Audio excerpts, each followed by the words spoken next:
Bumi ini sangat luas, terdiri dari daratan dan lautan yang membentang tak terkira. Pastinya masih ada di sana tempat-tempat yang masih misterius, dan bahkan belum pernah terpecahkan tentang keberadaannya. Di video kali ini, kita akan bahas tempat-tempat tersebut berdasarkan apa yang ada di dalam Al-Quran. Untuk itu, di video kali ini kita akan membahas tentang 5 tempat misterius dalam Al-Quran yang belum ditemukan.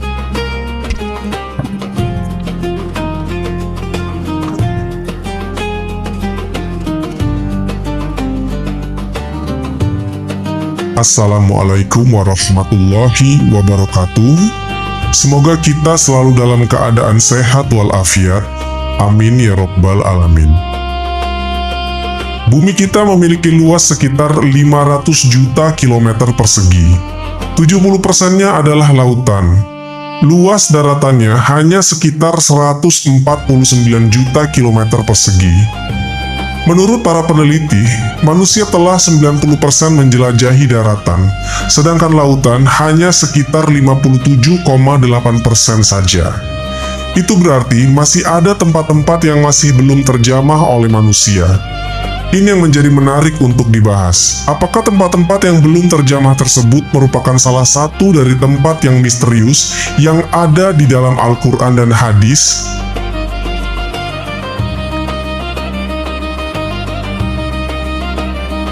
Banyak dari teman-teman yang sudah mengetahui tentang Dajjal.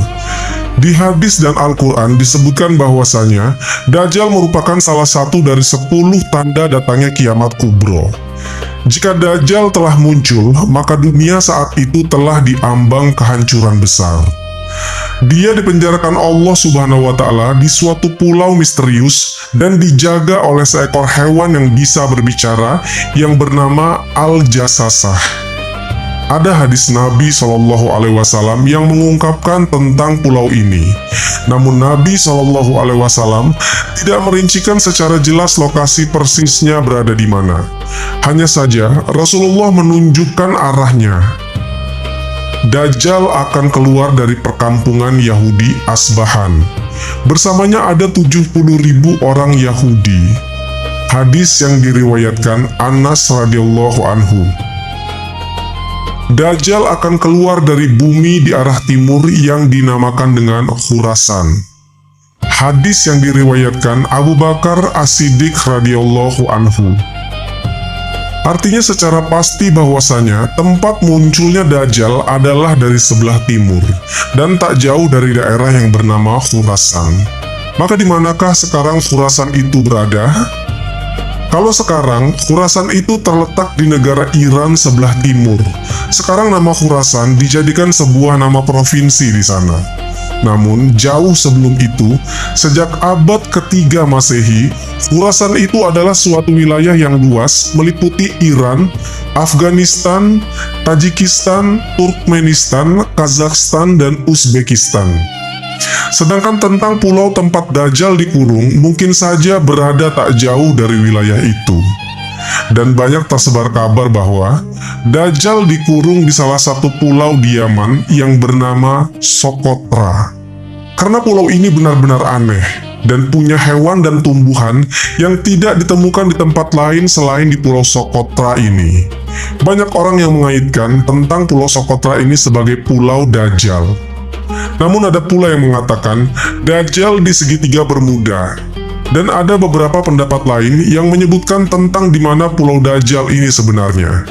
Tapi kita tidak bisa bahas itu secara rinci karena nanti akan sangat panjang durasi video ini. Intinya adalah sebuah petunjuk bahwasanya tempat Dajjal di penjara adalah di sebuah pulau. Dan satu-satunya orang yang pernah ke pulau itu dan bertemu Dajjal adalah Tamim Ad-Dari yang hidup sezaman dengan Nabi SAW. Tamim pun tak sengaja bertemu Dajjal, karena ketika itu kapalnya terombang-ambing selama 1 bulan dan terdampar di sebuah pulau yang entah ada di mana. Logikanya teman-teman, kejadian Tamim ini tidak pernah terulang lagi, dan bahkan sampai saat ini bisa disimpulkan bahwasannya pulau tempat di mana Dajjal dipenjara memiliki lokasi yang tidak biasa. Atau bisa juga dibilang, dia bukan berada di dimensi manusia, makanya tidak bisa ditemukan.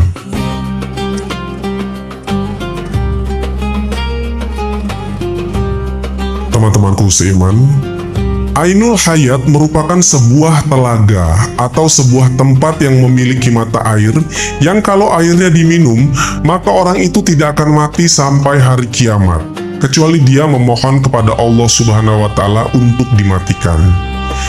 Kisah tentang tempat Ainul Hayat ini berhubungan erat dengan dua tokoh besar, yaitu Raja Zulkarnain dan penasihatnya yaitu Nabiullah Khidir alaihissalam.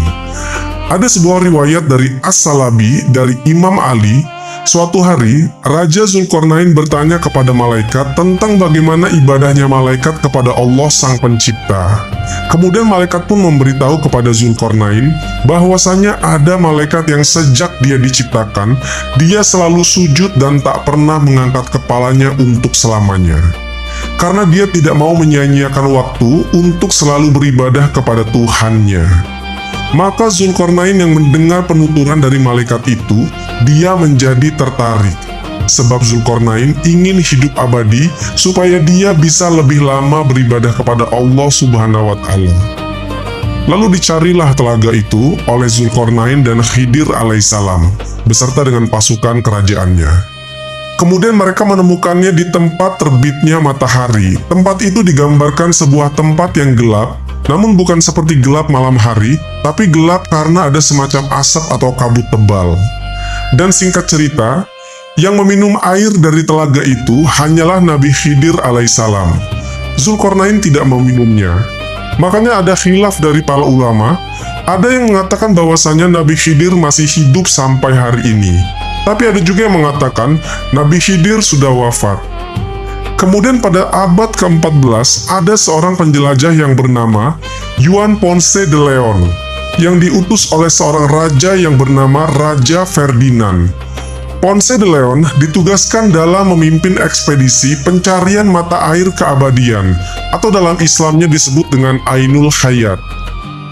Tapi sampai akhir hayatnya, Ponce de Leon tidak menemukannya. Dia tewas karena dipanah oleh suku pedalaman dari India. Artinya teman-teman, tempat ini masih misterius sampai hari ini. Bayangkan saja, jika tempat ini sudah benar-benar ditemukan, pastilah orang-orang di seluruh dunia akan meminumnya, dan tak akan lagi takut akan kematian. Allah Subhanahu wa Ta'ala memberikan apa yang kita butuhkan, dan bukan apa yang kita inginkan.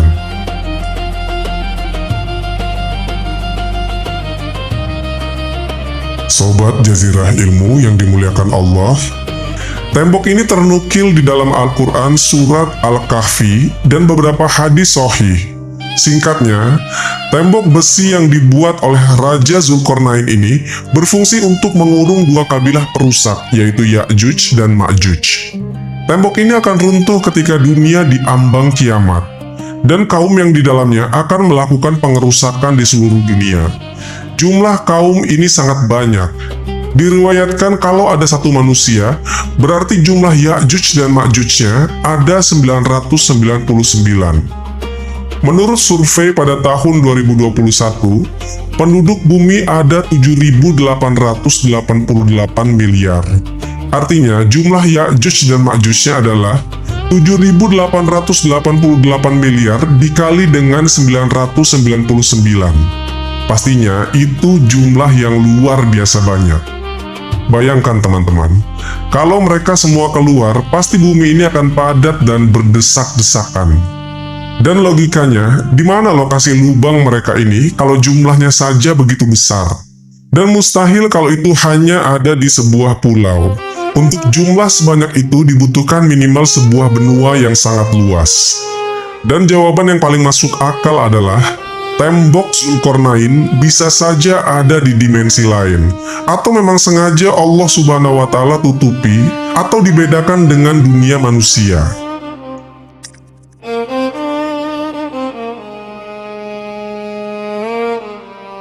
Teman-temanku seiman, tadi kita bicara tentang pulau, telaga, dan tembok misterius. Kali ini tempat yang misterius adalah sebuah gunung.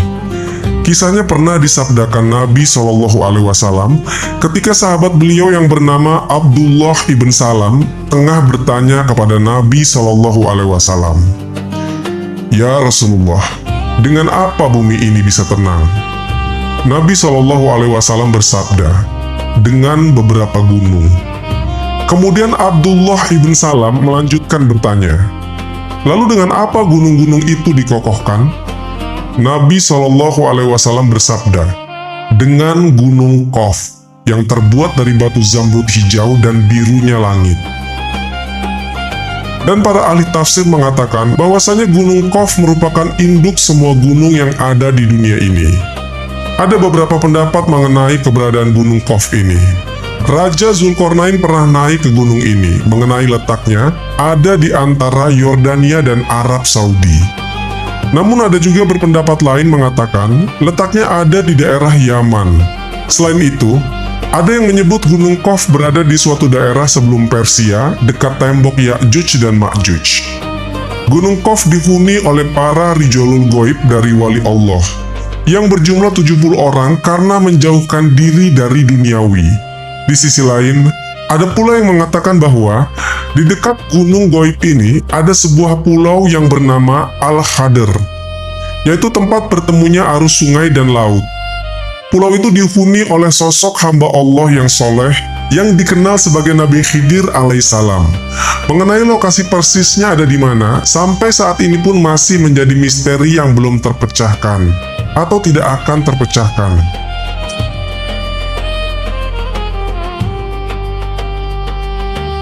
Kalau dinilai dari sisi kekayaan, mungkin sultan-sultan dari Indonesia tidak ada apa-apanya jika dibandingkan dengan Raja Sulaiman. Nabi atau Raja Sulaiman adalah sosok orang terkaya sebenarnya. Dia berkata, "Ya Tuhanku, ampunilah aku dan anugerahkanlah kepadaku kerajaan yang tidak dimiliki oleh siapapun setelahku. Sungguh, Engkaulah yang Maha Pemberi." Al-Quran, Surat Shad ayat ke-35. Dikatakan kepadanya, "Masuklah ke dalam istana." Maka tatkala dia melihat lantai istana itu, dikiranya kolam air yang besar, dan disingkapkannya kedua betisnya. Berkatalah Sulaiman, "Sesungguhnya ia adalah istana licin terbuat dari kaca." Berkatalah Balkis, "Ya Tuhanku, sesungguhnya aku telah berbuat zalim terhadap diriku, dan aku berserah diri bersama Sulaiman kepada Allah, Tuhan semesta alam." Al-Quran, Surat An-Naml ayat ke-44. Saking luar biasanya bentuk dari istana ini sampai-sampai ternukil di dalam Al-Quran. Menurut beberapa para ahli sejarah, istana megah Sulaiman dibangun oleh manusia dan bangsa jin.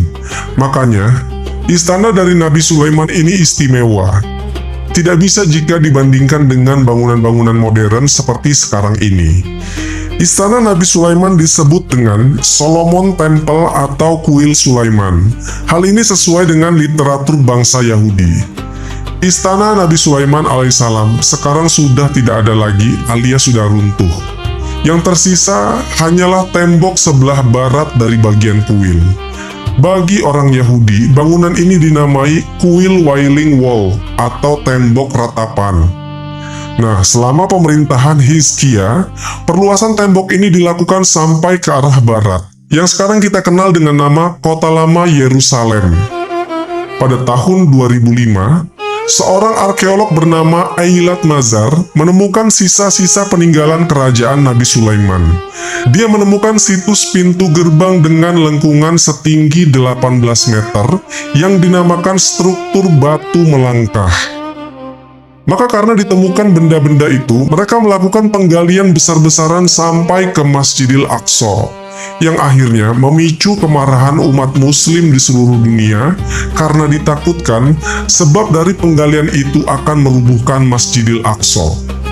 Lalu, 2 tahun kemudian di tahun 2007, ditemukan kembali reruntuhan bangunan yang mereka yakini sebagai reruntuhan kuil Nabi Sulaiman. Kuil itu berada di sebelah Masjidil Aqsa, Walaupun bangunan kuilnya sudah terlihat hancur, para ahli sejarah yakin kuil Nabi Sulaiman masih bisa diangkat untuk dilihat. Dan di lokasi yang sama ditemukan beberapa peninggalan-peninggalan seperti keramik dan perabotan yang terkubur selama ribuan tahun. Menurut mereka, penemuan ini dianggap penting untuk mengetahui peradaban dan kemajuan yang telah dicapai manusia di masa Nabi Sulaiman dan Nabi Daud alaihissalam. Kuil atau istana Nabi Sulaiman ini, teman-teman, merupakan lambang dan simbol kekuatan serta sebagai bentuk pengakuan atas bangsa Yahudi kepada dunia, sehingga sangat berguna bagi kaum Yahudi. Ya, pada intinya, mereka mau mencari kuil Sulaiman dengan cara menghancurkan Masjidil Aqsa, yang merupakan salah satu tempat yang dimuliakan Nabi kita. Wallahu a'lam bishawab. Jadi itulah kisah tentang 5 tempat misterius dalam Al-Quran yang belum ditemukan. Semoga kisah ini bermanfaat. Lebih dan kurangnya mohon dimaafkan, yang benar datangnya dari Allah Subhanahu wa Ta'ala. Khilaf atau keliru itu datangnya dari saya pribadi sebagai manusia biasa. Sampai ketemu di kisah-kisah seru yang penuh makna selanjutnya. Saya akhiri. Wassalamualaikum warahmatullahi wabarakatuh.